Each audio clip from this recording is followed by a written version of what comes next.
Vitajte u môjho nového videa, kde si povieme niečo o rieke a o jej tokoch. Takže myslím si, že už by sme to nemuseli okecávať a poďme rovno na video. Ja tu reálnu rieku nemám, iba takýto maličký potôčik, ale chová sa presne ako rieka, takže bude dokonalý pre toto video. Takže každá rieka má prameň, ktorý je niekde tam. A úplne na vrchu, hneď za prameňom, je horný tok. Horný tok je veľmi rýchly. Bere sebou všetky kamene a odnáša aj hlinu. Ako si môžete všimnúť, veľmi veľa kameňov tu není. Presuňme sa ďalej.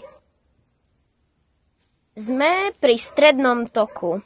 Ako si môžete všimnúť, tak je už troška pomalší ako ten vrchný a už tu ukladá hlinu a aj niektoré kamene. A není až taký pomalý, ale je dosť rýchly, dá sa povedať. Toto je posledný tok. Je už pomalý a ukladá tu všetky kamene. Taktiež začína meandrovať. Znamená to, že sa začína vlniť a taktiež je veľmi pomalý.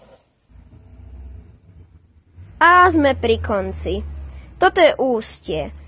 Každá rieka alebo potok by mala mať ústie a toto je konkrétne v tvare delty.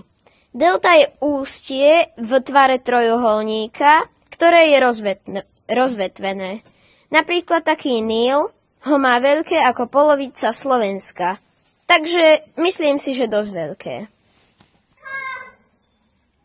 A toto je koniec videa. S týmto videom som mal dosť veľa práce, takže by som bol rád, keby ste zanechali like a odber so zvončekom. Ahojte a vidíme sa na budúce.